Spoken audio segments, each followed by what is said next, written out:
What's going on, everybody? Alonzo here with GulfCoastSmoke.com, and today we're bringing you episode 2 of our competition barbecue series. Today we're talking about pork ribs. I'm going to show you everything from the seasoning to the injection to the sauces that we're using. We're leaving no secrets out. This is exactly what I'm going to be doing come October. Today we're starting off with two beautiful racks of St. Louis spare ribs.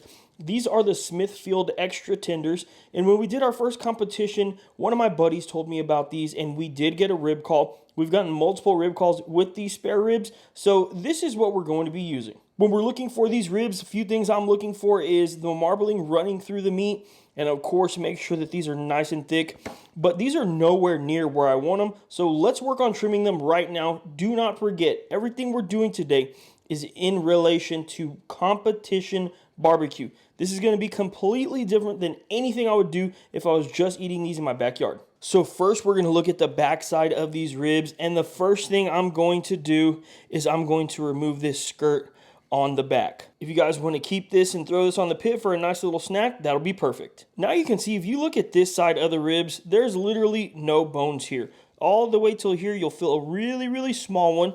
I'm looking for these ribs to look really good, to cook evenly. So I'm going to come over until I feel my first bone, and then I'm going to make a slice, and I am going to take this off. Like I said, you could pretty much see I could ball this up. There's no bone in there, and then there's one tiny one right here. So this is not something that you want to turn into the judges, but again, you can throw this on the smoker. It makes for a really good snack. So now we're going to start working on shaping these ribs exactly the way we want. So I typically like to come over to about the fourth bone, and then you could see that the top of the rib is right here, and there's a little extra meat, a little extra cartilage still hanging up top. I'm going to take that off because, again, my goal is to have all these ribs look as good as possible and cook extremely evenly. So I'm coming to the fourth rib. I'm going to make an incision, and you can see how easy it is to take that out because this is just cartilage. So this is where you'll get like rib tips and stuff from. But then from here, you can be really careful, and you can trim these up and make them look really good. And just with a few cuts, you guys can see how much better they already look. We're not done yet, but I did want to show you that this is progress. We're moving toward the right direction, but there's a few things I see on top that I definitely want to take care of.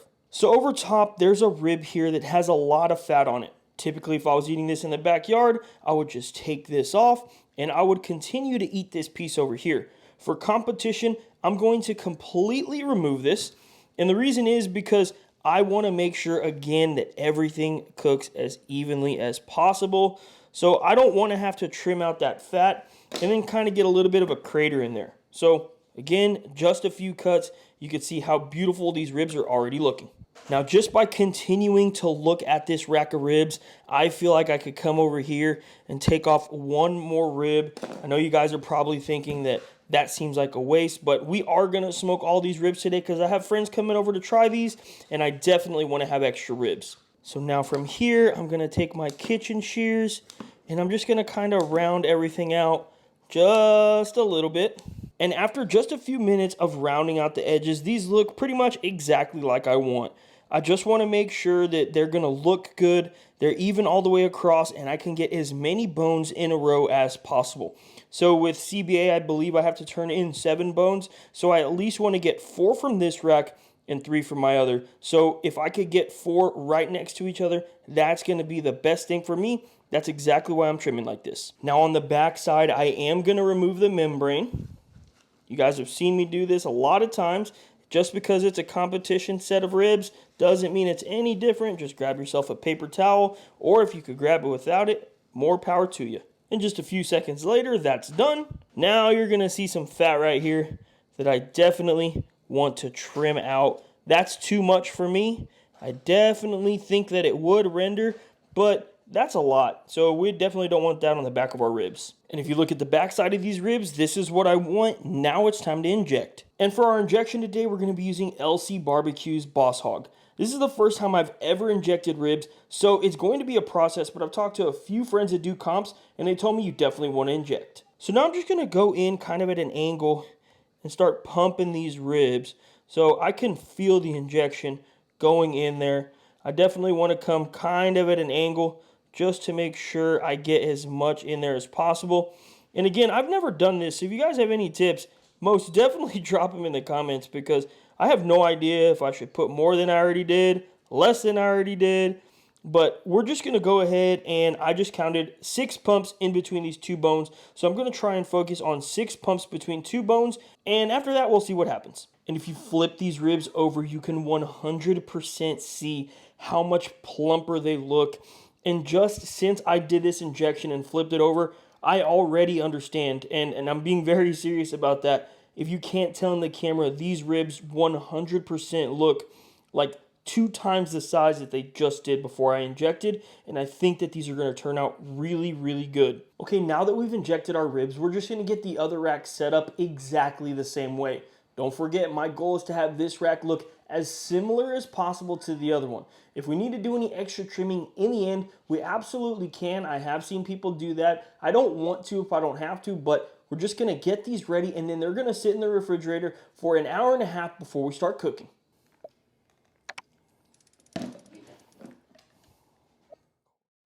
And about an hour and a half later, we are ready to season our ribs. Today I'm going to be using 16 mesh black pepper, Southern Belle, and Southern Hospitality. So I'm going for a flavor on these ribs that's a little more savory. We are going to get a great barbecue color and a little bit of sweetness from that Southern Hospitality.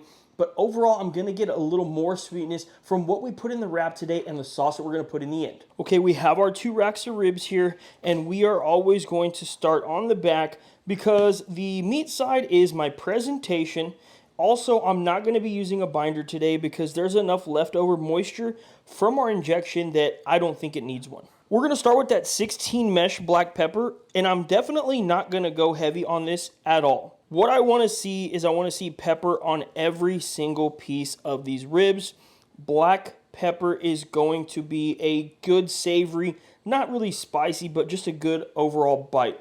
Southern Belle also has black pepper in there, so I don't need to go too heavy here. Next up, I have the light layer of Southern Belle. Now you can see those beautiful barbecue flavors are already starting to come through. I'm sorry, I meant those beautiful barbecue colors. They're already starting to come through. And last but not least, we're going to put some Southern Hospitality on the back side of these.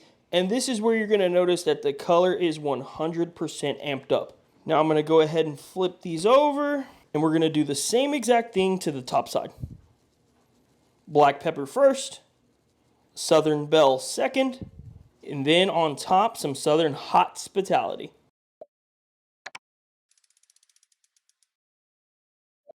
And if you notice that there's a light layer of seasoning on these ribs, you're absolutely correct. That is exactly what I'm going for.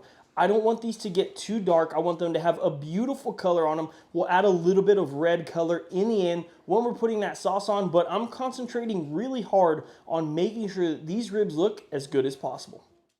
Okay, we're outside at the Weber Smoky Mountain, and right now it's running around 200 degrees.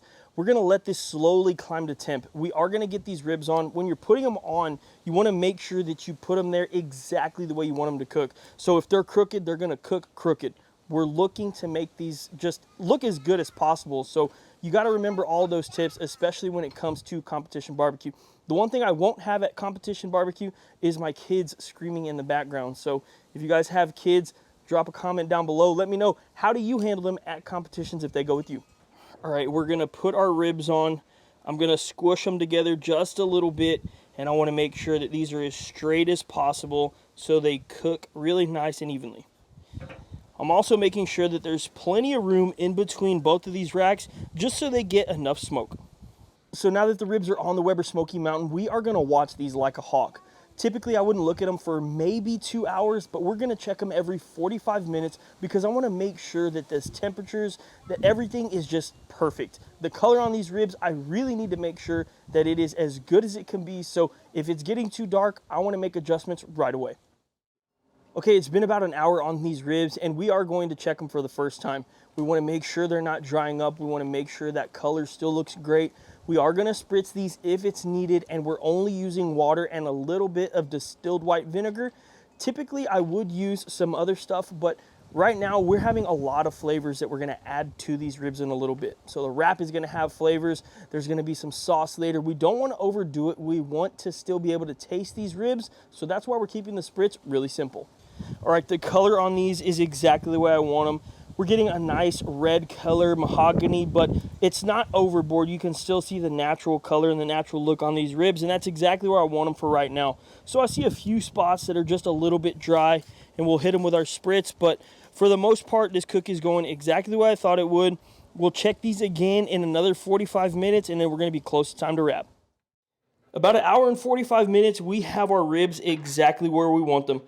Beautiful color, and we're ready to wrap. We don't want these to cook too long because I want to get some of that flavor inside of this wrap that's just going to help enhance everything.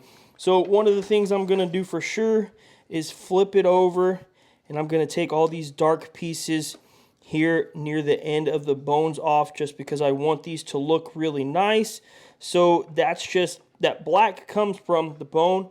That's why you're always typically going to see it right here. So try and clean it up as best as you can. You can see that the rest of the ribs look really good. They're not burnt or anything at all. We're going to be wrapping these meat side up, and I'm going to put 4 pieces of Kerrygold unsalted butter in this wrap. We're going to put half a can of apple soda. And on the top of the ribs, we're going to be putting some of this bird bath. This bird bath is really thin, so I'm just going to put it all over, let it drizzle off. And these look perfect. We're going to put them back on the Weber Smoky Mountain around 275 to 300 degrees. We're going to put foil over top, and we'll check these again in 45 minutes. So it's been around 4 hours on these pork ribs, and they're exactly where I want them to be.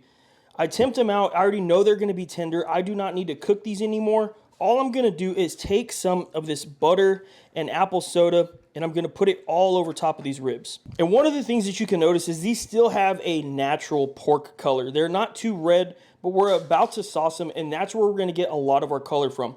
I told you guys before that I want to make sure that I can see the black pepper on these ribs. I'm going for a little bit more savory, not so sweet, not so spicy, a really well-rounded pork rib. And now I'm going to transfer the ribs over to a wire rack that's on a baking sheet.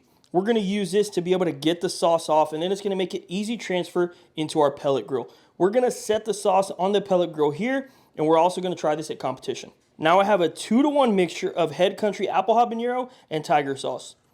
I'm going to put this through a mesh strainer because the tiger sauce does have a little bit of texture. I do not want this on top of the ribs. We're going to start on the back side of the ribs with our sauce, but first, I'm going to hit it with a layer of Southern Hospitality. Now we're going to pour the sauce on the back of the ribs. This is warmed up. I just want to make sure that it's really thin and I can spread it easy. That's fine, right?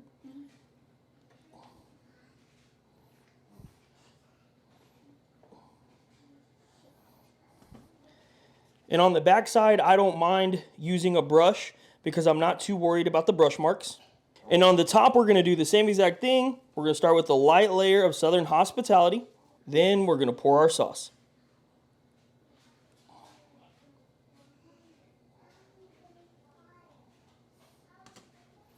I'm going to do my best to move the ribs around a little bit, just so I don't have to touch the top.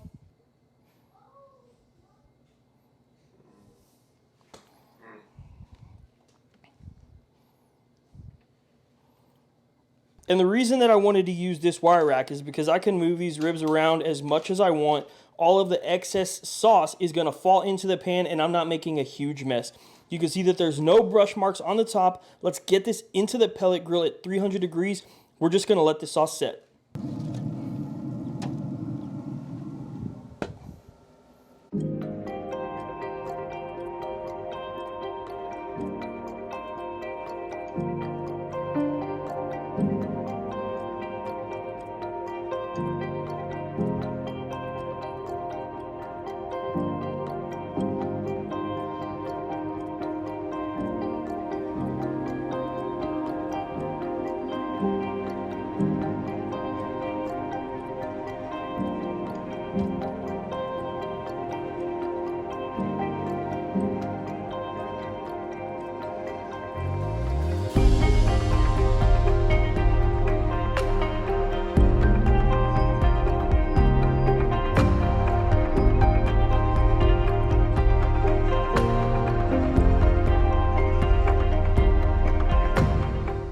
competition ribs are finally done. In my opinion, the appearance on them is okay. Okay at best. So whenever I picked these ribs out, I didn't have too much of an option, but I think that my wife just made a great point. The fact that the ribs kind of slanted a little bit, it doesn't make them cook as symmetrical, and they don't look bad necessarily, but I obviously do not think that this is a perfect score by any means. So that's something that we have to work on. Maybe we need to work on sourcing our ribs out from a good dealer or a good meat market, or really just, I don't know. We just need to get them to be a little bit better. We need those bones to be straighter. So what we did was we sliced them up. We hit the inside of the ribs with a little bit of sauce, and then we popped them with our thumb grinder. In our thumb grinder, we put Southern Belle and Southern Hospitality. So it's going to give a little bit of savory. It's going to give a little bit of spice right there in the end. And hopefully, right when the judges take a bite, they get a really, really good flavor right off the bat. Let's take a quick bite and let's see how we did on the tenderness. The color looks really good. I think this is exactly what I was looking for. And I get a clean bite. It's really tender. And I'll tell you what, that pop that we put on the end 100% makes a difference. Because I'm not going to lie to you, I did try one of these ribs without the pop just so I could talk about it and let you know that I really think that that would make a big difference in a competition. I can feel a lot of sauce on my mustache and beard, so we're going to end it here. I'm going to ask two of my buddies who are behind the camera to come and try one on camera, let you know what they think, if they're okay with it. Travis, do you want to? I saw him over there. He's like, oh, dude, not again. You down? Okay. All right. I'm going to get two of my friends to come up here. I want them to try the ribs, and they'll tell you. I want them to be honest. I want them to be brutally honest. It's not going to hurt my feelings. I want them to tell you what they think. Work it out. Cheers. Cheers.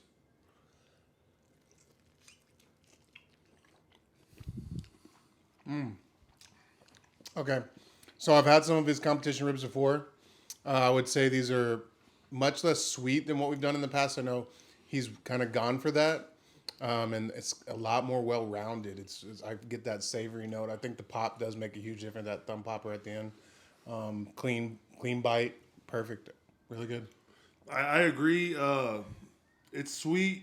The sauce is really good in my opinion. The color is really good in my opinion. And the extra pop at the end with the Southern Belle and Hospitality gives it a little more savory. So well-rounded, which is, I have no barbecue competition experience. Only been to one with Alonzo. So I think if well-rounded is what the judges are looking for, I think this nails it. Yeah, definitely. As always, we really appreciate you guys tuning into this video. Thanks, and we'll see you on the next one.